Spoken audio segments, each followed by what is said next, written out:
Perkenalkan, nama saya Delvita R. Darman. Saya dari kelas akuntansi F.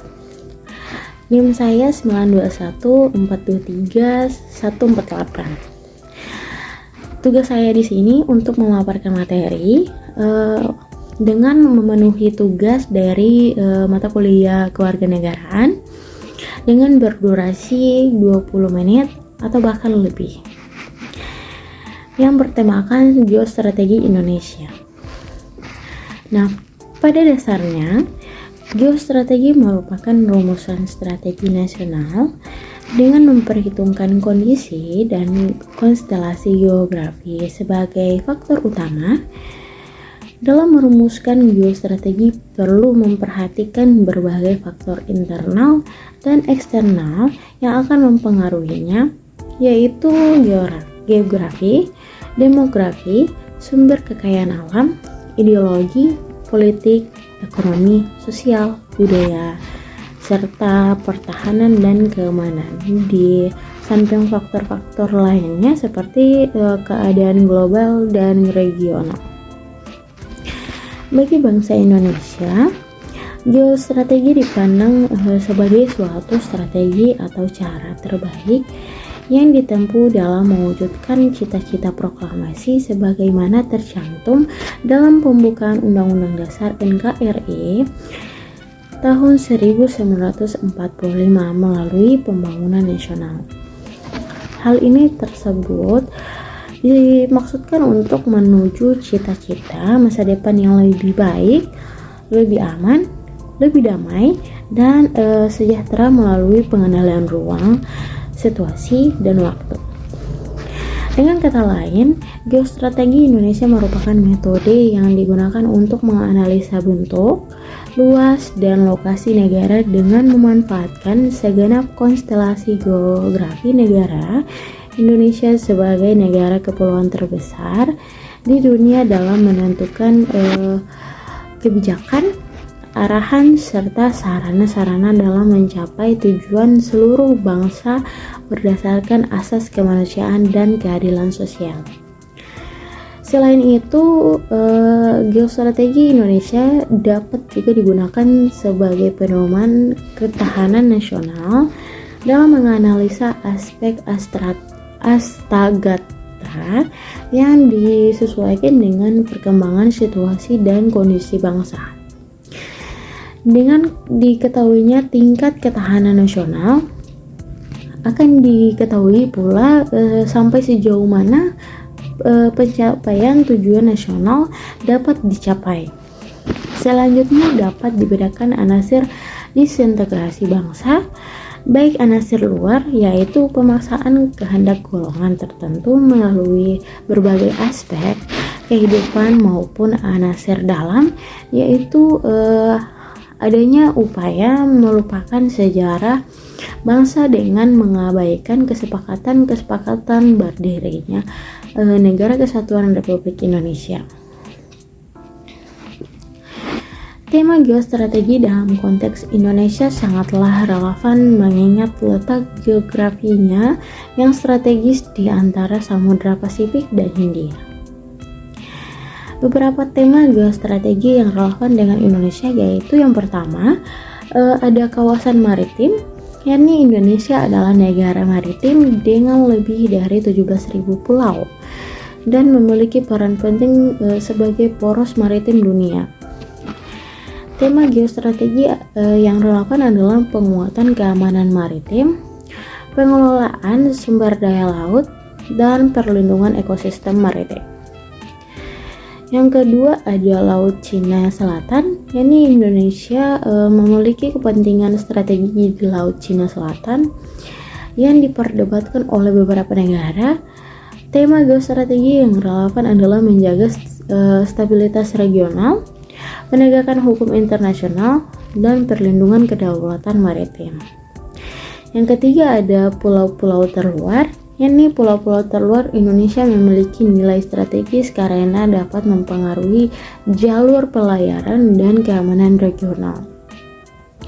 Tema geostrategi yang relevan adalah penguatan pertahanan dan keamanan pulau-pulau terluar serta pembangunan infrastruktur yang mendukung konektivitas. Yang keempat ada zona ekonomi eksklusif, yakni dengan singkatan Z. Indonesia memiliki zona ekonomi eksklusif yang luas dan kaya sumber daya alam, ini termasuk minyak, gas, dan ikan. Tema geostrategi yang relevan adalah penguatan pengelolaan zona ekonomi eksklusif, perlindungan sumber daya alam, dan peningkatan kerjasama maritim dengan negara lain. Yang kelima ada kerjasama regional. Indonesia terlibat dalam berbagai organisasi regional seperti ASEAN. Tema geostrategi yang relevan adalah memperkuat kerjasama regional, memajukan kepentingan nasional melalui diplomasi, dan menjaga stabilitas regional. Yang keenam ada lintas selat dan Selat Malaka. Yakni Indonesia memiliki posisi penting dalam jalur pelayaran internasional melalui lintas selat dan Selat Malaka. Tema geostrategi yang relevan adalah keamanan maritim, penanggulangan kejahatan lintas batas, dan meningkatkan kerjasama regional dalam pengendalian laut. Selanjutnya yang ketujuh ini perubahan iklim, yaitu Indonesia menjadi negara yang rentan terhadap perubahan iklim seperti kenaikan permukaan air laut dan kerusakan ekosistem. Tema geostrategi yang relevan adalah adaptasi dan mitigasi perubahan iklim, pengelolaan sumber daya alam yang berkelanjutan, dan kerjasama internasional dalam menghadapi masalah ini. Tema geostrategi tersebut membahas isu-isu penting yang mempengaruhi kepentingan nasional, keamanan, perekonomian, dan lingkungan di Indonesia.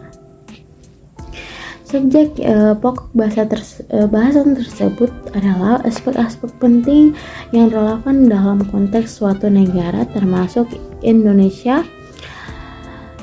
Penjelasan singkat tentang setiap subjek ya, ini ada yang pertama ada ideologi. Ideologi ini merujuk pada keyakinan, nilai, dan prinsip yang menjadi dasar negara. Di Indonesia, ideologi yang dijunjung tinggi adalah yakni Pancasila tentunya. Yang kedua ada politik. Politik merupakan studi tentang bagaimana kekuasaan distribusikan, dijalankan, dan dipertahankan dalam suatu negara. Meliputi sistem politik, partai politik, memilih umum, dan pengambilan keputusan politik. Politik sejak Indonesia memasuki era reformasi, berbagai perkembangan di bidang politik telah mewarnai dinamika perpolitikan nasional maupun lokal. Dari segi pemerintahan, telah mengalami pergantian pemimpin nasional setelah dilaksanakan pemilu tahun 2014 yang lalu, maka dapat dikatakan bahwa proses pergantian pemerintah di Indonesia telah berjalan sesuai dengan amanat Undang-Undang Negara Republik Indonesia tahun 1945 dan berlangsung dengan demokratis. Yang ketiga ada ekonomi. Ekonomi merujuk pada produksi, distribusi, dan konsumsi barang dan jasa dalam masyarakat. Termasuk dalamnya adalah kebijakan ekonomi, sektor-sektor ekonomi, investasi, perdagangan, dan ketimpangan ekonomi. Yang keempat adalah sosial budaya. Sosial budaya ini mengacu pada aspek-aspek sosial dan budaya masyarakat suatu negara, melibatkan nilai-nilai, adat istiadat, norma, kebiasaan, agama, budaya populer, seni, pendidikan, dan identitas nasional. Yang kelima ada pertahanan dan keamanan. Berkaitan dengan upaya negara dalam menjaga keamanan nasional dan melindungi wilayahnya dari ancaman baik dari dalam maupun luar. Meliputi pertahanan militer, kebijakan pertahanan, intelijen, diplomasi keamanan, dan perlindungan sipil. Yang keenam ada geografi. Geografi menyelidiki ciri fisik bumi seperti bentang alam, iklim, cuaca, sumber daya alam, dan peman. Geografi, tentunya kondisi geografi Indonesia mengandung faktor-faktor penentu strategi yang relatif permanen dengan garis partainya yang panjang, laut teritorial beserta selat-selatnya dan wilayahnya udara menjadi jalur pelayaran dan penerbangan internasional. Wilayah perbatasan yang masih belum berkembang menimbulkan permasalahan tersendiri. Semua itu memerlukan perhatian dari aspek pertahanan dan keamanan nasional. Sebagai suatu bangsa yang berada dalam lingkungan dunia yang luas, perjuangan mewujudkan masyarakat yang adil dan makmur dalam mengakibatkan kepentingan bangsa Indonesia berhadapan dengan bangsa lain. Secara geografi, posisi wilayah Indonesia berada pada posisi silang di antara benua Asia dan Australia, serta di antara Samudra Hindia dan Samudra Pasifik. Kemudian 2/3 luas wilayahnya itu berupa lautan, sehingga menjadi sangat strategis sebagai jalur lalu lintas dan perdagangan internasional. Wilayah Indonesia yang sangat terbuka juga berbatasan langsung dengan 10 negara tetangga, yaitu Singapura, Malaysia, Thailand, India, Vietnam, Papua, Palau, Nugini, Australia, Filipina, dan Timor Leste. Sebagian wilayah Indonesia juga dilalui cincin api atau yang disebut sebagai Ring of Fire. Dalam konteks menjelaskan permasalahan yang menjadi kekuatan, kelemahan, peluang, dan ancaman, serta memberikan rekomendasi penyelesaian ancaman dan tantangan. Perlu diberikan contoh spesifik untuk memberikan gambaran umum. Berikut adalah contoh yang dapat digunakan. Yang pertama ada permasalahan kekuatan. Kekuatan Indonesia terletak pada keberagaman alam, sumber daya alam yang kaya, populasi yang besar, dan posisi geopolitik yang strategi. Hal ini memberikan potensi untuk pembangunan ekonomi dan kerjasama regional yang kuat. Yang kedua ada permasalahan kelemahan. Ini kelemahan yang ada termasuk ketempaan ekonomi, infrastruktur yang masih terbatas di beberapa daerah, tingkat korupsi yang masih tinggi, serta tantangan dalam mengatasi kemiskinan, pendidikan, dan kesehatan. Selain itu, iklim investasi yang belum sepenuhnya kondusif juga menjadi kelemahan. Yang berikut ada permasalahan peluang. Nah, peluang terletak pada pertumbuhan ekonomi yang sangat tinggi, konektivitas global yang semakin baik, peluang investasi di sektor-sektor strategis seperti pariwisata dan industri manufaktur, serta kemajuan teknologi yang dapat meningkatkan produktivitas dan efisiensi. Yang keempat ada permasalahan ancaman, yakni permasalahan ancaman itu meliputi perubahan iklim, degradasi lingkungan, bencana alam, konflik sosial, dan ekstremisme. Selain itu ada persaingan regional dan global juga menjadi ancaman dalam hal perdagangan, investasi, dan keamanan. Rekomendasi untuk menyelesaikan ancaman dan tantangan tersebut ini meliputi pertama ada penguatan integrasi kebijakan dalam berbagai sektor seperti ekonomi, sosial, dan lingkungan untuk mengatasi permasalahan ketimpangan dan pembangunan berkelanjutan. Penegakan hukum ini yang selanjutnya, penegakan hukum yang tegas dan upaya anti korupsi yang lebih kuat untuk memperbaiki tata kelola pemerintah dan meningkatkan kepercayaan investor. Dan berikut ada pengembangan infrastruktur yang terintegrasi dan peningkatan aksesibilitas untuk meningkatkan konektivitas antar wilayah dan mendukung pertumbuhan ekonomi. Yang berikutnya lagi ada penyediaan pendidikan dan pelatihan yang berkualitas guna meningkatkan kualitas sumber daya manusia dan mendorong inovasi.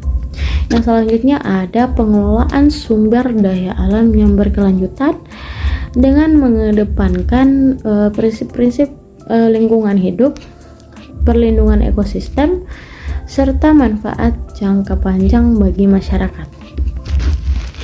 Penguatan kerja sama regional dan internasional dalam hal keamanan,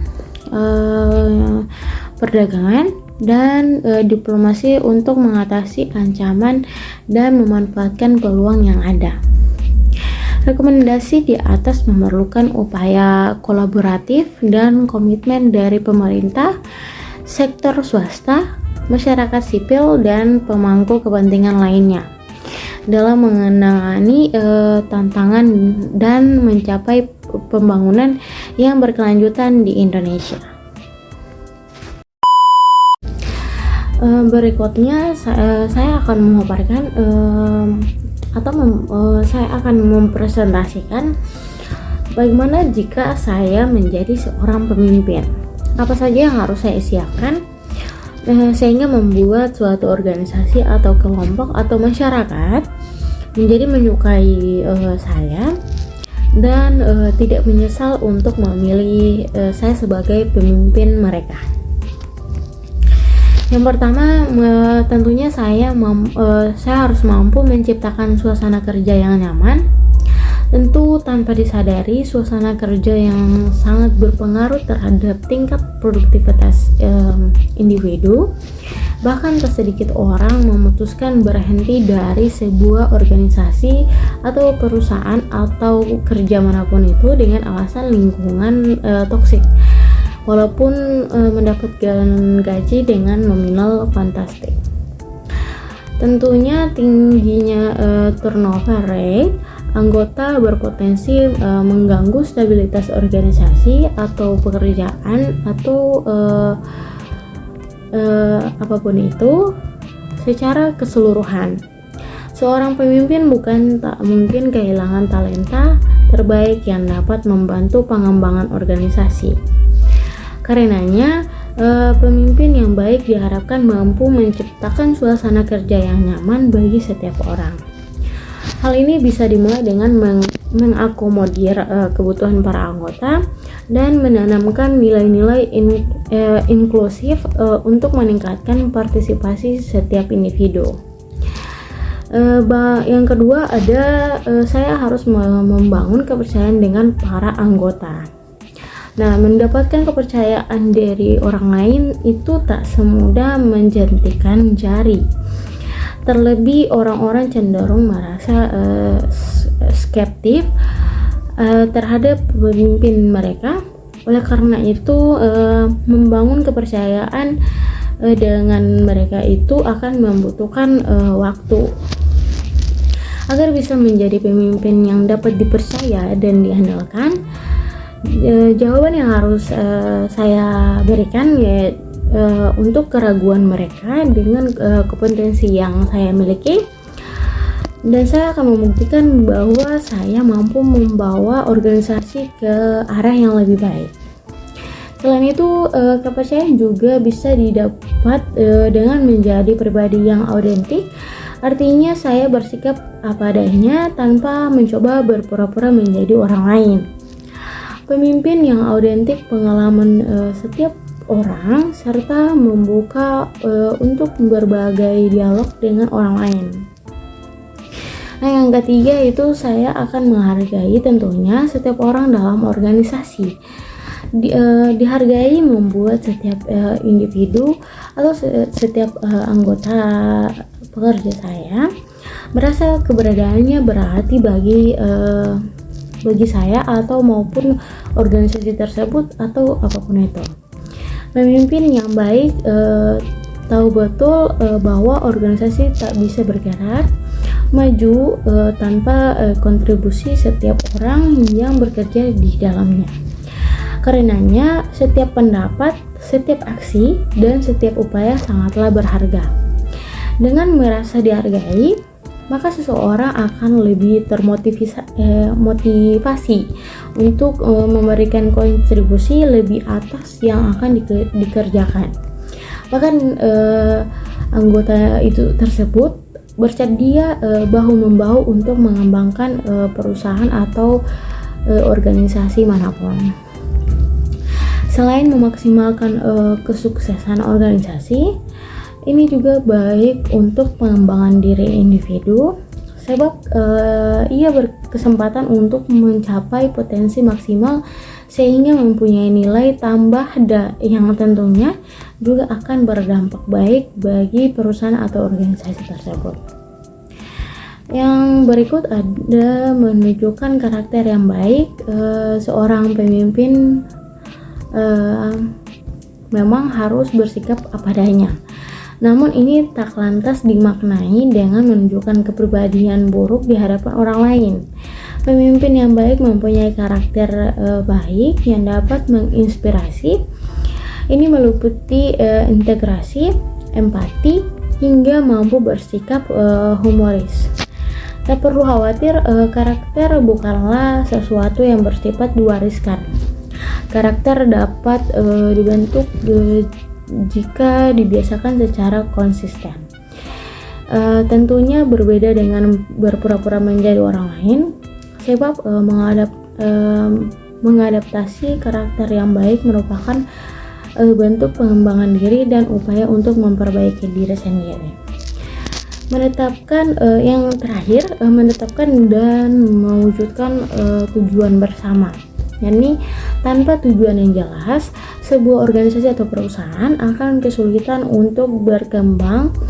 Karenanya setiap pemimpin perlu menetapkan tujuan yang dipahami dengan baik oleh setiap anggota agar organisasi atau perusahaan tersebut bisa melangkah lebih jauh. Para pemimpin diharapkan mampu mendorong setiap individu agar berambisi untuk mewujudkan cita-cita bersama. Akan tetapi hal yang juga tak boleh luput dari perhatian ialah bagaimana setiap orang mengelola ekspektasi yang mereka miliki terhadap organisasi atau perusahaan. Hal ini membantu mereka melalui rintangan di tengah perjalanan. Bagaimanapun tak ada yang sempurna di dunia ini, sehingga siapapun perlu mempersiapkan diri untuk risiko terburuk sebagai bagian dari rencana. Yang paling terakhir lagi, yakni kemampuan kepemimpinan yang baik. Nah, kemampuan kepemimpinan yang baik itu dapat dimiliki setiap individu asal ia tahu dan ia mau belajar dan berusaha dengan disiplin. Lebih dari itu, para pemimpin hebat juga mempunyai visi misi yang jelas dan diartikulasikan ke dalam apa yang ia lakukan. Dengan demikian, ia dapat menginspirasi orang lain agar mau bahu-membahu mewujudkan tujuan bersama. Sekian dari saya. Lebih dan kurangnya saya mohon maaf. Wassalamualaikum warahmatullahi wabarakatuh.